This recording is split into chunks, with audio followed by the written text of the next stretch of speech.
બોટાદ શહેર વોર્ડ અને તાલુકાના ભાજપના પ્રમુખ માટે સેન્સની પ્રક્રિયા હાથ ધરવામાં આવી હતી।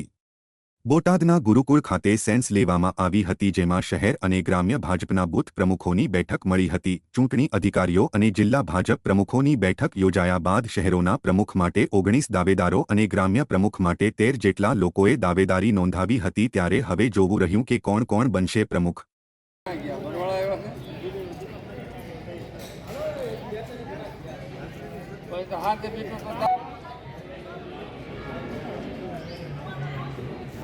બૂથ પ્રવૃત્તિઓનું આવનારા સમયમાં શું મહત્વ રહેશે, આવા પ્રમુખશ્રી એથી એક બે સૂચના કરવામાં આવશે। રીતે લેવા આઈફોન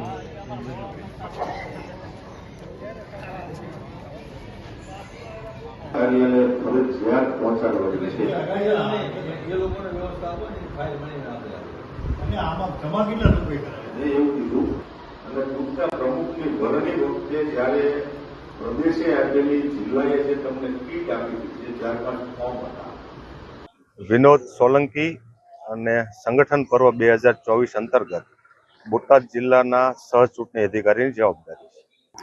ભારતીય જનતા પાર્ટીની પરંપરા પ્રમાણે અને સૂચના પ્રમાણે અત્યારે સંગઠન પર્વ 2024 ચાલી રહ્યું છે। અંતર્ગત પહેલા પ્રાથમિક સદસ્યતા અભિયાન થયું, સક્રિય સદસ્યતા અભિયાન થયું, પછી બૂથ સમિતિનું ગઠન અને બૂથ પ્રમુખની વરણી પૂર્ણ થયા બાદ હવે મંડળ સંરચનાની કામગીરી ચાલી રહી છે। એ અંતર્ગત આજે બોટાદ સ્વામિનારાયણ ગુરુકુળ ખાતે બોટાદ શહેર અને બોટાદ ગ્રામ્ય મંડળની અલગ અલગ બૂથ પ્રમુખોની 2 બેઠક નક્કી થઈ છે।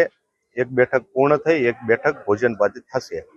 આજની આ બૂથ પ્રમુખની બેઠકમાં તમામ બૂથ પ્રમુખોને આવનારા સમયમાં બૂથમાં જે કામ કરવાના થાય, સાથે સાથે એમની બૂથ સમિતિને જે કામ કરવાના થાય અને બૂથ મજબૂત બનાવવા માટેની કામનું આજે એક ચર્ચા થશે। અને સાથે સાથે બંને મંડળમાંથી મંડળના અધ્યક્ષ બનવા માટે જેમને દાવેદારી કરી છે, તૈયારી દર્શાવી છે, એ લોકોના માટે તમામ આગેવાનો અને બૂથ પ્રમુખો એમના જો કોઈ સૂચન હશે, રજૂઆત હશે, તો એ રજૂઆત ધ્યાને લઈ અને પ્રદેશ ભારતીય જનતા પાર્ટી સુધી પહોંચાડવામાં આવશે।